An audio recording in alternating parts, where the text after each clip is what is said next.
I think we can all agree that in this day and age especially, the news cycle has been pretty crazy. It seems that basically every week there's a new conflict that we have to pay attention to.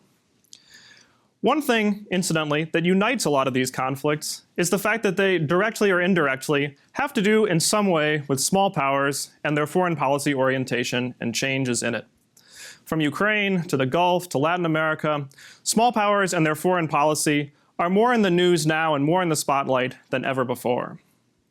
The problem is, though, we, and by we I mean both academics and practitioners, don't really have a great sense of exactly what factors drive small power foreign policy orientation and change in it. Just to give you a sense here are a few different ideas that we can look at, right? So Josep Borrell, a key EU guy on foreign policy, he's talking about how maybe it's regime type. So if you're a democracy, maybe you swing more towards the West. If you're an autocracy, maybe you don't. Or maybe it's identity. Russian President Vladimir Putin here has kind of used the identity argument to talk about how Ukrainians need to work more with Russia. Or maybe it's a common threat. This is a classic one that gets used a lot. The United States requested support from a lot of small powers in the global war on terror, right? So clearly there's a lot of confusion in here. And in this day and age, having confusion when there's so much conflict around it, that's a major problem. And this is the question that I look at in my dissertation. So I essentially asked the question, what factors lead small powers to change their foreign policy orientations? Some quick definitions. I'm not going to run through the whole things here, but basically a small power is a state that recognizes that it can't obtain security primarily by the use of its own capabilities. So it has to rely on other states and preferably larger ones. Also, when I'm talking about foreign policy orientation or alignment, I'm talking pretty informally here. This spans a wide variety of things. This can be formal alliances, but also just expected cooperation on security or geoeconomic issues in the future. So what's my main claim? Basically, my main claim here is that small powers tend to change their foreign policy alignment based primarily on disappointment in a partner country. And this is typically a partnership that's been inherited from a previous oppositional administration. This is important, and I'll show you why in a second. It's also often combined with increased regime instability and heightened security concerns. All right, how does this work?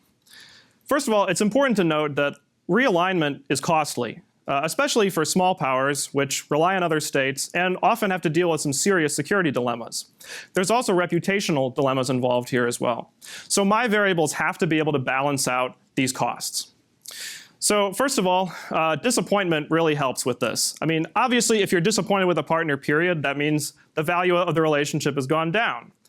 Also, if it's been inherited, you can push off some of the reputational costs onto your predecessors. It wasn't you who built this relationship, right? Also, if you're inheriting a partner from a previous government, there can be a scapegoat effect here. So essentially, a leader can blame a partner country for problems and associate it with their opposition. And finally, we often end up seeing that a security issue will sort of force these issues to the forefront. In my research, I work on a number of different case studies. I do mostly qualitative research, and I run dozens of interviews with policymakers throughout a couple of different regions of the world. One that I work on is the South Caucasus, and two countries specifically, Georgia and Armenia. These are two countries which are located between Russia, Turkey, and Iran. Georgia's traditionally been more pro-Western, whereas Armenia's typically been more pro-Russian. But in recent years, they've changed their foreign policy alignment, and I'll show you some factors as to why. All right, starting with Georgia. As I said, Georgia's typically been much more pro-Western, right? And this has been the case ever since they became independent from the Soviet Union in 1991. They've had to deal with a series of separatist issues. There was a major war in 2008 between Russia and Georgia. And in 2012, we see the current administration that came into place, led by the Georgian Dream Party, by this guy right here in the bottom left, Bidzina Ivanishvili. From the start, they inherited a partnership from the West, from their predecessors. And they didn't really do that much to change it, at least for the first 10 years or so of their administration. But starting in about 2022, things started to change.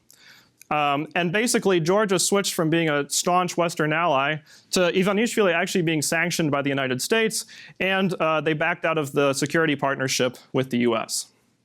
A lot of people were really surprised by this. But if you just look at my variables, I think we can see that it actually wasn't that surprising if we could sort of look at things beforehand.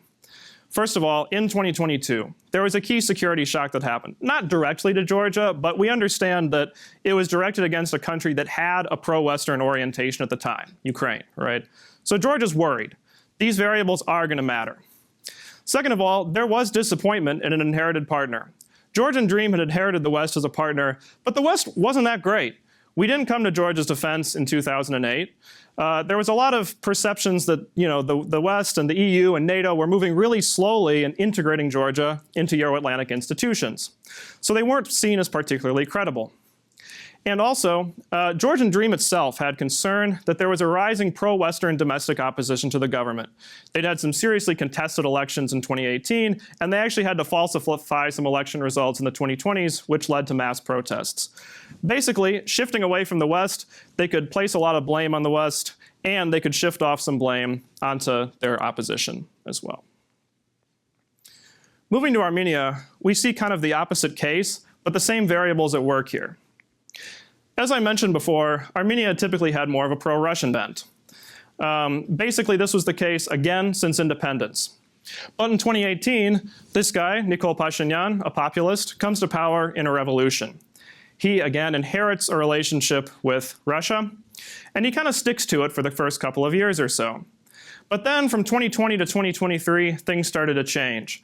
And it got to the point that Armenia suspended its participation in the Russia-led Collective Security Treaty Organization. And in 2025, they officially declared their intention to join the European Union. Again, this is kind of surprising for a lot of people. But we can see some similar variables here as well. First of all, from 2020 to 2023, neighboring Azerbaijan took over a region that they had been in war with Armenia with for several years. And in that, Russia really didn't do all that much to help Armenia at all, even when Azerbaijan formally attacked Armenian territory itself. Additionally, there was concern about rising Russia-friendly domestic opposition to Pashinyan's government. So again, we can put these together. Russia is an easy target. You can shift off some blame for military defeat and disappointment onto an external partner and associate them with your opposition that's growing in power, therefore discrediting them as well. So that's sort of the way that we can see the shift in this instance. These are just sort of two examples. I work on 4 in my own work. I'm working on Central Asia coming up soon. But I hope you guys can understand the point here. In an era in which so much conflict has to do with small powers, the way they orient, which partner they work with, et cetera, being able to actually understand the factors and impetuses behind this foreign policy and behind change is crucially important. I hope I've answered some of these questions today, and I'm going to continue to do so throughout my dissertation. Thank you, Madlaba, Shohagaluchun.